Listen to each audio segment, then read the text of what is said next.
Il y a longtemps que je n'ai pas parlé devant vous.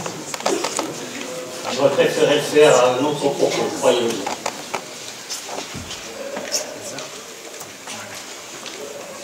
Des amis sont morts. Les miens, mais aussi les vôtres, même si vous ne le saviez pas. Avant de vous parler d'eux, je voudrais faire un rappel historique, et en particulier pour les très nombreux des plus jeunes d'entre vous qui n'ont pas connu cette période-là. Je veux rappeler que c'est au sein de la première équipe de Charlie Hebdo et d'Harakiri que l'écologie politique en France est née.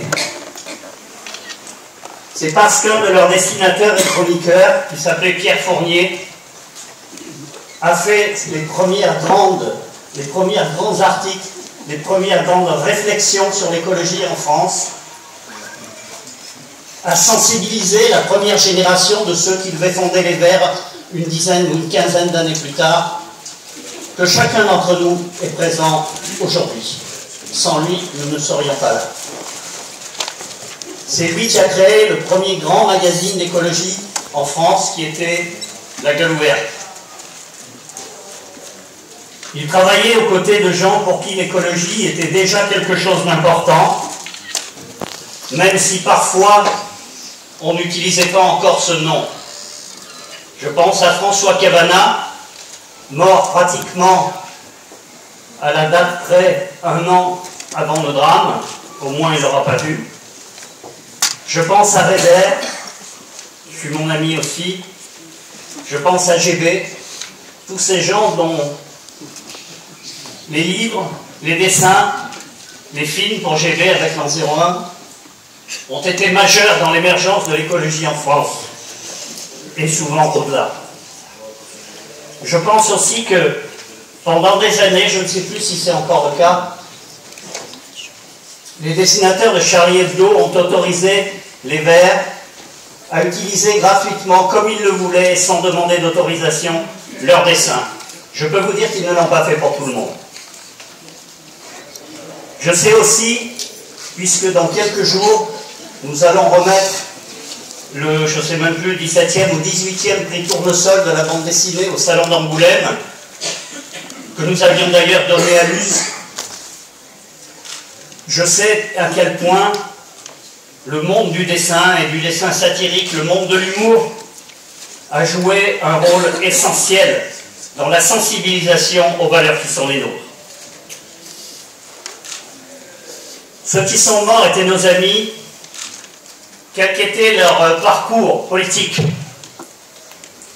qu'ils aient été trotskistes comme Honoré, qui a peut-être fait les plus beaux dessins écolos que l'on ait fait en France. Son magistral dessin sur la marée noire, pour ceux qui ont de souvenirs, qui est son dessin le plus connu, est extraordinaire. Qu'ils aient été proches et compagnons de route du Parti communiste, comme Chab, qui était certainement le communiste le plus écolo de la Terre, comme Wolinski, dont je voudrais juste faire une parenthèse personnelle, puisque c'est certainement la première personne qui m'a fait confiance et qui m'a embauché sans me connaître au téléphone dans son journal. Qu'ils aient été des libertaires très écolos, comme le délicieux Tignouz pour ceux qui l'ont connu, incarnation même de la gentillesse, ou Cabu bien sûr, dont je pense que pas un écologiste ne sait qui il était. Tous, à leur manière, étaient des écologistes. Aucun n'a jamais refusé de faire un dessin pour l'écologie politique. Bernard Maris, qui les accompagnait, a inspiré, je crois, tous ceux qui réfléchissent sur les liens entre l'écologie et l'économie.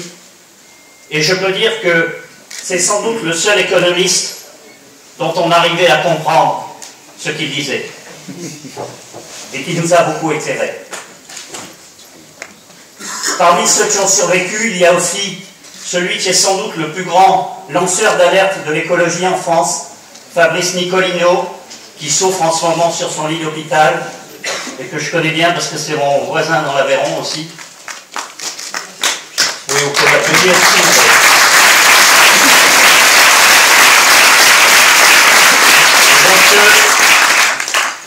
dans ceux qui ont survécu, eux aussi, beaucoup, ont travaillé avec nous il y a encore un an, il me semble, je dis ça sous le contrôle de Jonathan Sorel. Coco faisait des dessins pour le bilan des élus verts d'Île-de-France. Des amis sont morts, que nous avons un petit peu laissés seuls aller au front contre la barbarie. Nous comme les autres. Quand ils étaient aux premières loges, nous restions trop souvent dans les coulisses. Comme l'ensemble de la société, comme l'ensemble du monde politique, nous avons un petit peu fait semblant qu'on ne nous faisait pas la guerre, qu'on ne faisait pas la guerre à la République, qu'on ne faisait pas la guerre à la démocratie, qu'on ne faisait pas la guerre à la laïcité, qu'on ne faisait pas la guerre aux valeurs de l'écologie. Maintenant qu'ils sont morts, nous sommes tous allés crier « Je suis Charlie ». Un peu tard quand même. Il fallait être Charlie avant. Il fallait être au front avec eux. Maintenant, nous voilà nus, face aux monstres. Nous voilà aux premières loges. Nous voilà tous Charlie, certes, avec une cible dans le dos. Et nous avons, nous qui faisons de l'écologie politique, à gérer, avec l'ensemble du monde politique, une crise presque impossible. Avec ce qui arrive, avec ces attaques de la part des fanatiques de tous bords, ceux qui veulent encore tuer plus de démocratie, mais aussi ceux qui veulent s'en prendre à ceux qui sont musulmans, à ceux qui sont chrétiens dans certains pays, à ceux qui sont juifs, et dans un nombre infini de pays, surtout aux plus menacés, à ceux qui sont athées. Les amis sont morts. Il n'y a désormais plus de place pour une attitude entre deux, modérée, mi-chou mi-chèvre, car c'est cette attitude molle qui a permis à la barbarie de croître. Écologie ou barbarie, c'est aussi ce que nous disaient nos amis qui ne sont plus là. La leçon que nous devons en tirer, c'est que lorsqu'on abdique, même en partie, nos valeurs, la barbarie avance.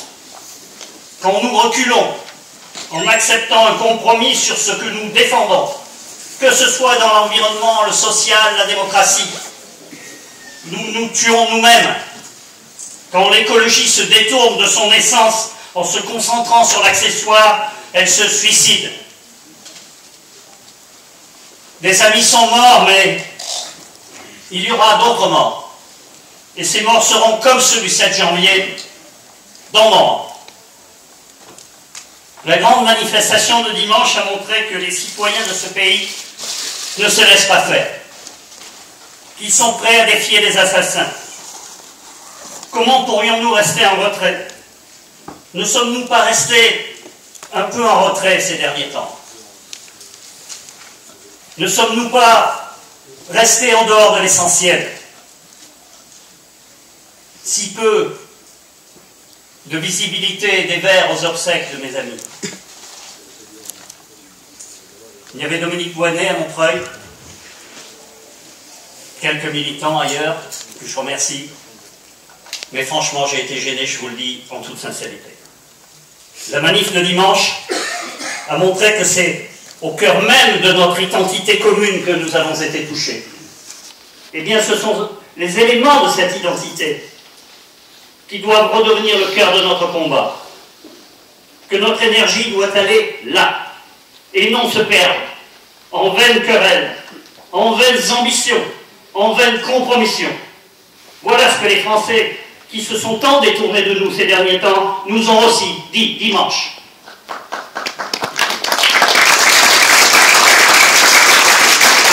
Après cette manifestation, il y a eu une réaction à laquelle l'écrivain que je suis n'a pu qu'être profondément touché. C'est le rush sur les librairies. Bien sûr, pour acheter les livres de ceux qui sont disparus, qu'on aurait tous dû acheter avant, mais aussi pour, en achetant certains autres livres, essayer de mieux comprendre le monde dans lequel, j'allais dire dans lequel nous sommes, mais le monde que nous avons aussi laissé devenir.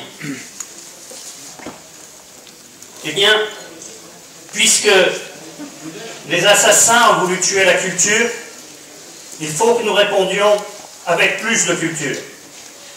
Ils ont voulu tuer la démocratie, répondons par plus de démocratie. Ils ont voulu tuer l'intelligence, comme les fascistes autrefois, eh bien répondons par plus d'intelligence.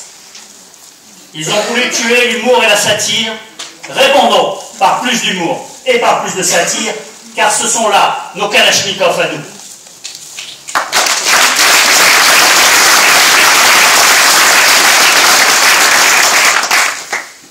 L'écologie a cessé ces derniers temps d'être insolente. Ça ferait tellement de bien qu'elle le redevienne. Car je vous le dis, l'insolence est une valeur de l'écologie. Alors soyons à la hauteur. Quelles que soient nos convictions, ne nous agenouillons pas, ne nous prosternons pas, ne nous inclinons pas, ne nous soumettons pas, car ce serait abdiquer notre condition d'être humain. Écologie ou barbarie. Face à l'extrémisme de la barbarie, sachons être les extrémistes de l'écologie. Les amis sont morts en votre nom à tous. Je les salue.